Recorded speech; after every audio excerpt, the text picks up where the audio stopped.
So Cancer, what it starts off with, what the month of March starts off with for you, is Knight of Swords in reverse. In the upright position, Knight of Swords means someone who's willing to dive right in and defend a cause or an idea, someone who is very gung-ho about things. It can also represent an air sign, so it could be Aquarius or Libra or Gemini. And Knight of Swords is someone who goes forth regardless of what dangers are present. You can see this tower that's burning. He just dives right in, and he is someone who is very incisive, someone who is, he's of the mind element, so he's very quick thinking and he's analytical, but sometimes when he's in the reverse position, it's saying that either it's not time to dive right in, or it's saying to be careful of people's emotions. Don't be so much like Knight of Swords where you just cut through things. Take a minute to step back and consider things. It can also be that it's this air sign that is not seeing eye to eye with you right now and not in support of you right now. I'm also seeing that it's an end right here with death, and death is in the reverse position, so it may be an end with an air sign that you're resisting. And the reason I'm suggesting that you might be resisting it is that it's in the reverse position. Usually when things are in the reverse position, there's usually some doubt or fear or resistance involved. But what death says is that it's time for transformation. It's time for a new cycle. What I always point out in this card is that this blooming rose needs to be cut to gather the seeds and plant a new rose for new life. If this rose is just allowed to exist, it can't exist forever. It's going to wither and die. So in order for new life to come about, you actually have to cut this rose, allow it to die, and gather the seeds from that and plant a new living plant organism cycle. So if there's an ending with an air sign, don't resist it. Allow that to be cut, because that's what allows new life to come about. And if there's transformation that's going on for you regarding an air sign, don't hesitate with it. Don't be afraid of it. Don't have doubts about it. It's for your own good, and it's what's happening anyway. So I see too that there's coupledom here. This is Two of Cups, which is like Two of Hearts. It's emotional based, and it shows two people exchanging cups, which represents exchanging hearts. It's love affair, it's coupledom, it's romance, it's all the things that have to do with love and companionship and partnership.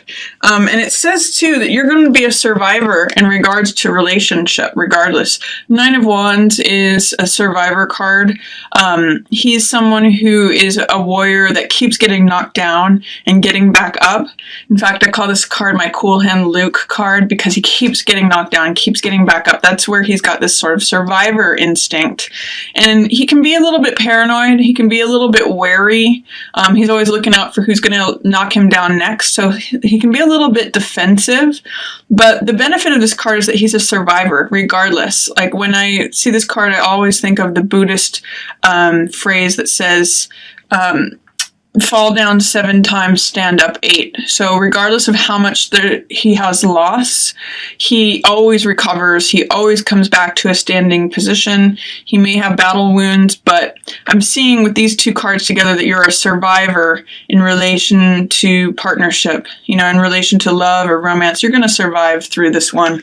Whatever change it is that you're resisting, especially if you're in partnership or if you're in a love dynamic with an air sign who can be very logical, incisive, cuts to the chase, goes for it. That's all Knight of Swords archetype energy. So it may be time to let that one go or step into a new cycle, like stop whatever has been happening and start a new cycle. But don't resist the change. Don't resist the end that's happening. Regarding that, it may also mean that you have to stop being so gung-ho about something. If you have been like Knight of Swords, I usually see this as like an air sign, so I don't know that it's necessarily you, but it's a possibility that if you have been embodying Knight of Swords energy, like going straight for where danger is and straight for defending an ideal or a cause or having a belief that you're very zealous about, it may be time to cut that out and to just like scale back on that. And because Knight of Swords and Death are in reverse, there's something that you're not seeing clearly about the situation. You may need to stop that way of being, or whoever is embodying that, you may need to separate yourselves from them. You're going to be fine. You're going to survive through it. Your Nine of Wands in regards to relationship and romance. So you're always gonna find your feet. You're always gonna like be like a cat that lands on its feet regarding that, especially in the beginning of March, Cancer. So in the middle of the month, you may feel this is Eight of Swords, and you may feel like you're not connected to your own power. This is a card of powerlessness and kind of victim mentality. You know, what's funny is in the Rider-Waite, this guy has, which is another one of the classic standard decks, this guy has his head bandaged, and so does she. And so it means that you're identifying with being a victim, or feeling like a martyr, or feeling like you have no choice and no will, no power, no choice in the whole situation. And really what that is in this card is it's kind of like negative thinking, or it's just believing that you're stuck. All these swords represent ideas, and it's your mentality that is surrounding you and making you feel like you're imprisoned. This woman in this card is not actually surrounded by the swords. She can walk out of it at any time, but because she believes that she is encompassed by the swords, which is her own thinking, she believes she's stuck. She believes she has she believes she's a prisoner, when really she has a lot more power than she's aware of. She could cut these binds on any of these swords, like tear off the blindfold and just walk away. There's no one there holding her there. It's her beliefs that are holding her there. So when this card shows up, ask yourself, is there a way that your belief system, your way of thinking, is holding you back and making you feel powerless? Even though you have the Survivor card, there's a certain wounding here and a wounded way of thinking that may be keeping you captive, literally. You may be keeping yourself captive by identifying with this wounded way of thinking. If you are experiencing feeling overwhelmed or overburdened in the middle of the month, this is 10 of Rods, and this is carrying too much. It means like feeling like your back is going to break with all the responsibilities that you've collected. The fact that it's in the reverse position suggests to me that there might be an easing up of that. Like if you have been feeling overwhelmed and like you're carrying too much, that you might see some relief with that in the middle of the month. And the way out of this card is to put down what's not necessary. So if you're carrying 12 different things, look at what it is that you are feeling is pressing on you, and see if you can put down some of the weight. Even if you can let go of a third of your load or half of it, then it's going to feel a lot lighter. You're going to feel less weary, less stuck. Because all three of these cards, 9 of Wands, 8 of Swords, and 10 of Wands, have this very sort of oppressed, stuck feeling. This one gets through it, but he is always sort of looking for the next problem, looking for the next person who's going to attack him. So see if you can let go of some of the things that you're carrying, and you may actually also realize that it's your thinking that is really imprisoning you, Cancer. It's really... you can always change your thinking, and you may find that these shackles start falling off. Also, in the middle of the month, you have 4 of Cups. This means the world is wanting to offer you something that's going to fill your heart. You need to, however, see it and be in a place to receive it. When 3 of Cups down here in the foreground is the focus and attention of all that is, then sometimes it's easy to miss this 4th cup that the world is trying to offer you. This is kind of like a Rip Van Winkle card where he's asleep and the figure is just consumed with what's going on in his own mind and what's going, or his or her mind, and just consumed with what exists, how things are. You know, it's to me, in some ways, echoing this for you, because it's like saying, oh, I'm stuck. Things are always just going to be the way they are. I can't move. Same with this one, is that this is all I've got. This is all that I can expect to get. This is all the happiness and joy that I'm ever going to get. And, I'm not going to move. The weeds are kind of growing around him. But also the promise of this card is that if you look up and out of yourself, the world is trying to hand you more. The world is trying to hand you another cup that will fulfill you, that will fill your heart, that will emotionally sustain you. So try to look up and out of yourself, not just look at what is, what's always going to be, how things are always going to remain the same, but what else that might fill your heart. It's interesting too, because we have in this column, I'm seeing some cups energy and then devil, which can also sometimes mean passion. So if you were in this relationship, feel like a survivor, or feel like a survivor in terms of partnership in general, feel like you're always getting knocked down and need to get back up. Look at what more the world may be trying to offer you. There might be a lot of passion involved with that. You might find that something is all of a sudden ignited in terms of, the way you currently view partnership, what else you could receive, and then you might have some passion happening there. It might be very, fulfilling, sort of seductive thing if you can open yourself up to it. And this card too says you want to spend some time envisioning things. This is 3 of Wands, which is the visionary card. So it's 3 of Fire, which 3 is a very creative number. And in this card, we have someone who is surveying the landscape and trying to decide what he wants to build. So it's open, flat land. It's all in potential status. Nothing has been built yet, but he's spending time envisioning what he wants to build. And I think it is probably worthwhile for you, Cancer, in the middle of the month to start dreaming, start envisioning what it is that you want. Because this 3, they've kind of got some interesting 3 energy here. This is 4 of Cups, but really those 3 cups are what is. And then you've got this 3 of Wands, which is about being spontaneous, creative, envisioning things, dreaming, planning, asking yourself what it is that you want to create. Because if you remain in this 9 of Wands or this 8 of Swords or even 10 of Wands energy, you're just going to feel like you're carrying the same thing. I'm thinking of like Sisyphus, rolling the ball up the hill, rolling the ball down the hill, rolling, like kind of an almost, is this all there is energy? But open yourself up. Like shake yourself out of whatever sleep you're in. Open your eyes and look up and start dreaming and envisioning what it is you want to create.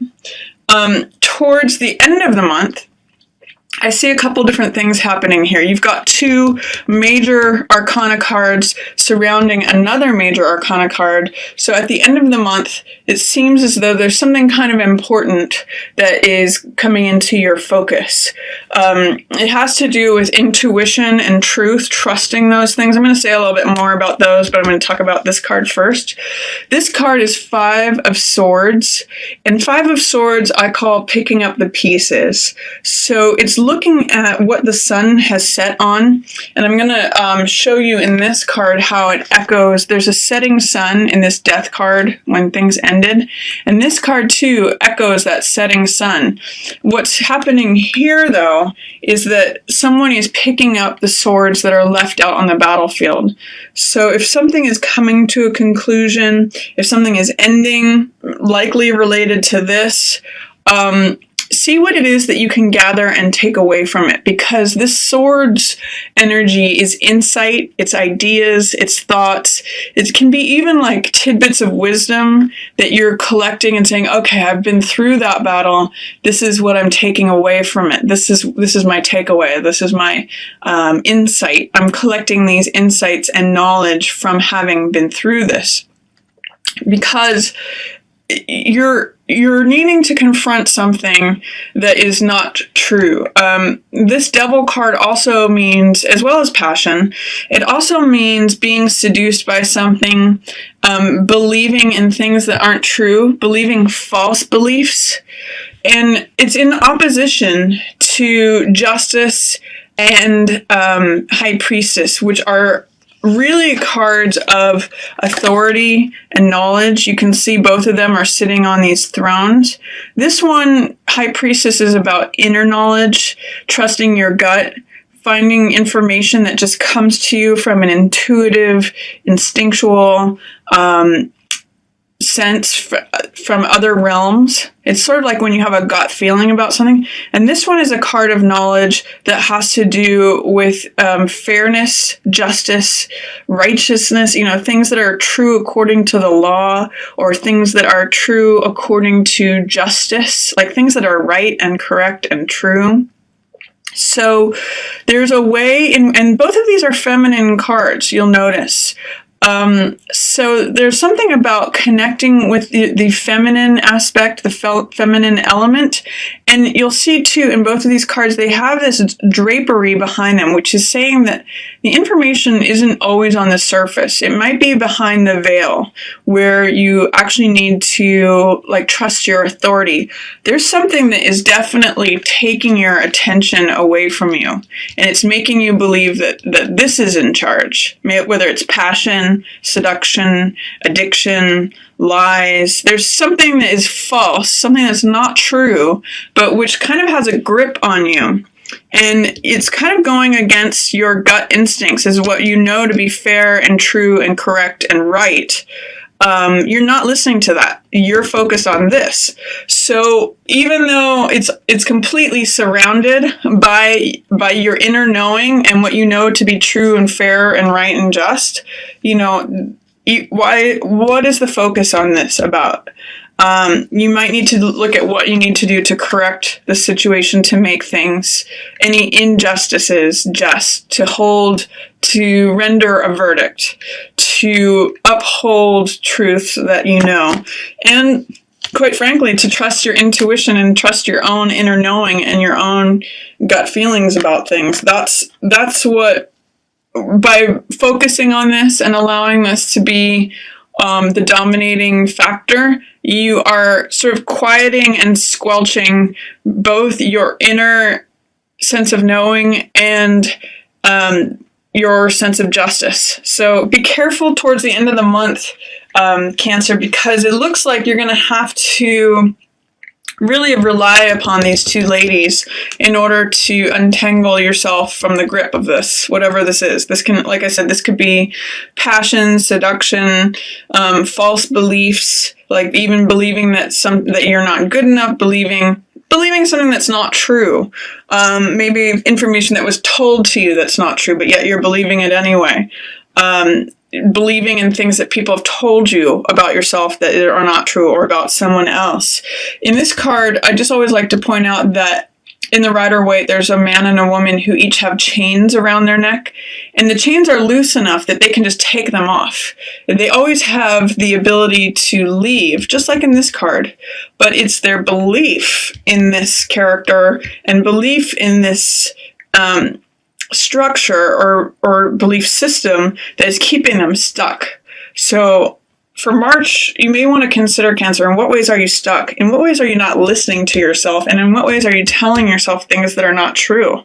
And in what ways is that keeping you in one place, keeping you restricted, keeping you feeling powerless, and like a lesser version of yourself?